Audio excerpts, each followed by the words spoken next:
राजा भैया के इलाके के सभी नेताओं ने अमित शाह से मुलाकात क्यों की है? क्यों कुंडा, बाबागंज और कौशाम्बी के तमाम नेताओं ने अमित शाह से मुलाकात की है? क्या है वो खतरे और क्या कोई अमित शाह ने टिप्स दी है जीत के लिए? हम आज ये समझेंगे। आपको दिखाएंगे आकाश आनंद का वॉर रूम। उत्तर प्रदेश और उत्तराखंड को छोड़कर पूरे देश के लिए आकाश आनंद किस तरीके से सक्रिय हो रहे हैं और कैसे डेटा डिजिटल पर वो इस वक्त काम कर रहे हैं और अपने कार्यकर्ताओं के लिए एक मिसाल पेश कर रहे हैं कि अब उत्तर प्रदेश के बाहर कैसे बसपा मजबूत हो, ये भी हम आपको समझेंगे। और आखिर में दिखाएंगे पीलीभीत का वो बाघ और बाघ की वो मुद्राएं जिसे देखने के लिए लोग तरसते हैं या फिर बाघों के अभयारण्य में जाते हैं, लेकिन एक दीवार पर किस तरीके से बैठा है बाघ और हजारों की भीड़ कैसे उसे देख रही है। ये तमाम खबरें आज का यूपी में। नमस्कार, मैं हूं कुमार अभिषेक, आप देख रहे हैं यूपी तक। हम हाजिर हैं अपना न्यूज शो आज का यूपी तक। तो बीजेपी अपनी हारी हुई सीटें, बीजेपी अपनी कमजोर सीटें या भविष्य में बीजेपी को जहां चुनौती मिलने वाली है, इन सीटों पर बीजेपी का शीर्ष नेतृत्व गहरा मंथन कर रहा है। और हम आपको ये बात इसलिए कह रहे हैं क्योंकि इस बात की एक तस्वीर भी हम आपको दिखाने जा रहे हैं। ये अमित शाह से मुलाकात की कुछ नेताओं की एक तस्वीर है।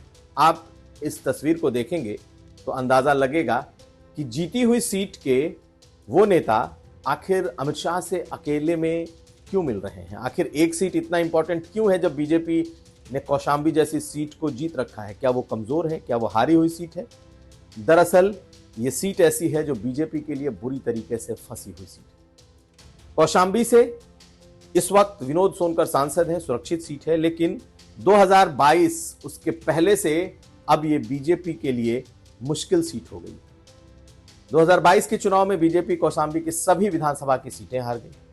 कौशाम्बी में 2 सीट ऐसी है जो कि राजा भैया की मानी जाती है, कुंडा और बाबागंज। और इन दोनों सीटों पर राजा भैया का प्रभाव ऐसा है कि 2014 से लेकर 2022 तक के सभी चुनाव बीजेपी वहां हारी है, बीजेपी वहां जीत नहीं पाई। तो ये जो तस्वीर दिख रही है, इस तस्वीर में कौशाम्बी पार्लियामेंट के और प्रतापगढ़ के आसपास के जो नेता हैं, अलग अलग जो वहां के बड़े और कद्दावर नेता हैं, वो अमित शाह से मुलाकात कर रहे हैं। और इन मुलाकातों में अगर देखा जाए तो विनोद सोनकर हैं, रत्ना सिंह हैं, इसके अलावा अगर देखा जाए तो कई ऐसे नाम हैं जो कि राजा भैया के बेहद करीबी रह चुके हैं और वो इस मीटिंग में इस बात की चर्चा कर रहे हैं कि आखिर इस कौशाम्बी सीट को जीतने का मंत्र क्या हो सकता है। राजा भैया की 2 सीटें बीजेपी के लिए सरदर्द बनी हुई हैं क्योंकि बीजेपी कभी से जीत नहीं पाई और इस मीटिंग में बैठे हुए तमाम लोग ऐसे हैं जो राजा भैया के धुर विरोधी माने जाते हैं। इन नेताओं के मुताबिक बीजेपी के साथ राजा भैया के आने का तो सवाल नहीं। तो क्या बीजेपी इस बात को लेकर रणनीति तैयार कर रही है कि अगर राजा भैया का किसी भी तरीके से समाजवादी पार्टी के साथ कहा अनकट, कहा छुपा हुआ या खुला गठबंधन होता है, तब इस सीट का क्या हाल होगा? क्योंकि कौशाम्बी के एक नेता, खास करके इंद्रजीत सरोज, जो समाजवादी पार्टी के नेता हैं और दलित चेहरे हैं, पासी बिरादरी से आते हैं, वो इस इलाके में बेहद मजबूत है और सुरक्षित सीट के तौर पर बीजेपी के लिए ये सीट सबसे बड़ी चुनौती बनी हुई है। ऐसे में आज की मीटिंग बेहद अहम है बीजेपी के लिहाज से। इन नेताओं ने एक तरीके से निश्चित तौर पर राजा भैया के खिलाफ रणनीति को हवा दी होगी कि आखिर इन 2 विधानसभा सीटों में कैसे राजा भैया की सीटों पर जीत दर्ज की जाए और कैसे कौशाम्बी को दोबारा से फिर जीता जाए। लेकिन सभी नेता राजा भैया के धुर विरोधी माने जाते हैं और इन लोगों ने अमित शाह से ये तो जरूर कहा होगा कि यहां पर जब चुनौती 2 बड़ी है, समाजवादी पार्टी है, राजा भैया है, इसके अलावा इंद्रजीत सरोज जैसे नेता हैं, तब आखिर ये जीत कैसे हासिल की जा सकती है। और यही बीजेपी के लिए सबसे बड़ी चुनौती है। माना यह जा रहा है कि आने वाले वक्त में कुछ बड़े नेता वहां के दौरे करेंगे, वहां से उस पूरे अभियान की शुरुआत होगी उस इलाके से, और बीजेपी का खास फोकस इस कौशाम्बी सीट पर होने जा रहा है। तो क्या बीजेपी कोई नया चेहरा उतारेगी? क्या बीजेपी कुछ नेताओं को अपने साथ जोड़ेगी? लेकिन एक बात तो तय है कि राजा भैया के सभी धुर विरोधी इस वक्त बीजेपी में इस सीट को लेकर मंथन करने में जुटे हैं। तो आखिर क्या इस मंथन से दो बातें निकलेंगी कि राजा भैया की सीट बीजेपी इस बार जीत पाएगी और क्या कौशाम्बी की सीट बचा पाएगी? हमारी नजर बनी रहेगी। अब अगली खबर। जब से आकाश आनंद को मायावती ने अपना उत्तराधिकारी घोषित किया है, उसके बाद से आकाश आनंद की वैसी कोई खबर आपको शायद देखने में नहीं मिली होगी कि आखिर आकाश आनंद जब बसपा की कमान संभालेंगे या जब बसपा की विरासत संभालेंगे तब तो वो बसपा को देखेंगे। लेकिन इस वक्त जब उन्हें उत्तर प्रदेश और उत्तराखंड छोड़ करके बाकी पूरे भारत की कमान एक तरीके से बीएसपी की मिली हुई है, तब आकाश आनंद आखिर कर क्या रहे हैं? उत्तर प्रदेश फिलहाल नहीं देख रहे, उत्तराखंड फिलहाल नहीं देख रहे, लेकिन बाकी पूरा देश तो इनके जिम्मे है। तो आपको बताएं कि आकाश आनंद इन दिनों उन्होंने पूरी रणनीति वो इस वक्त अपने वॉर रूम से चला रहे हैं। हम आपको एक तस्वीर दिखाते हैं।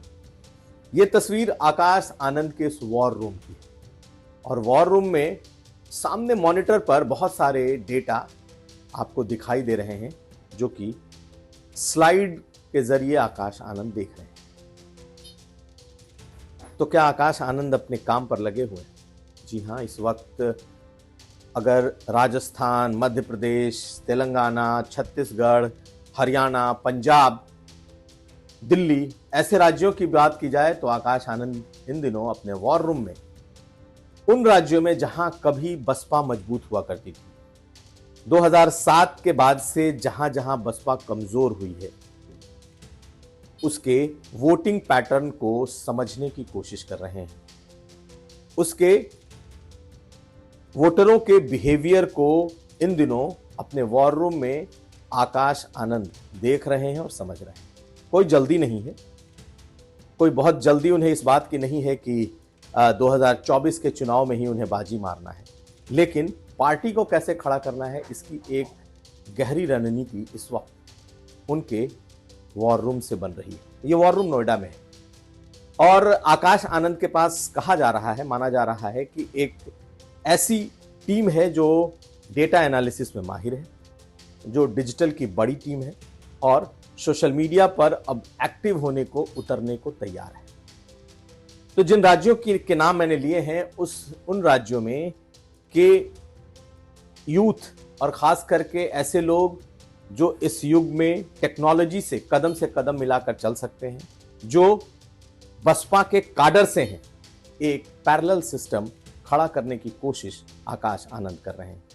आप इन तस्वीरों को देखें, कई घंटे वो हर दिन अपनी टीम से प्रेजेंटेशन देखते हैं, जिसके जरिए ये समझने की कोशिश हो रही है कि आखिर बसपा ने कहां गलतियां की और अगर बीएसपी के लोग आज भी उसी कमिटमेंट के साथ मौजूद हैं तो कैसे उन्हें दोबारा से एनर्जाइज किया जा सकता है, दोबारा से उन्हें चैनलाइज किया जा सकता है।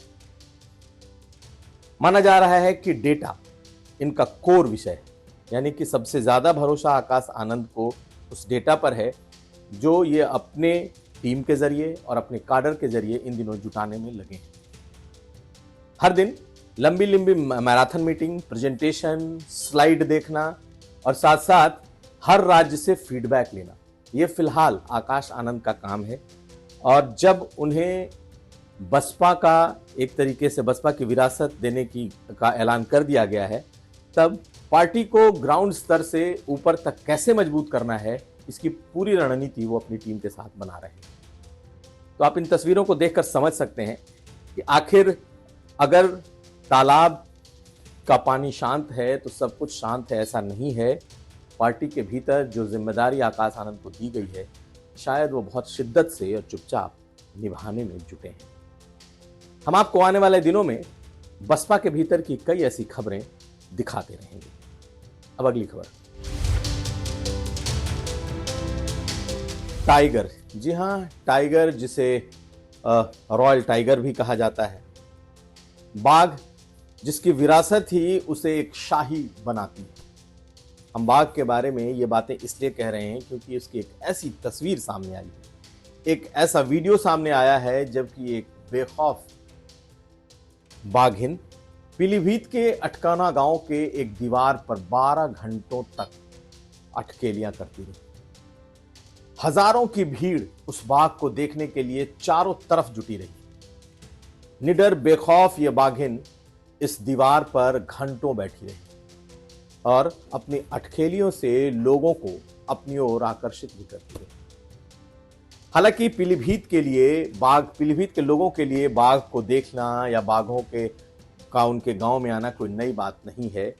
यहां पर बाघ टाइगर प्रोजेक्ट इस गांव के इतने करीब हैं कि बाघ हमेशा दिखाई देते हैं और कुछ बाघ तो जेनेटिकली खेतों में पलने वाले बाघ बन चुके हैं। लेकिन यह तस्वीर बहुत अहम है।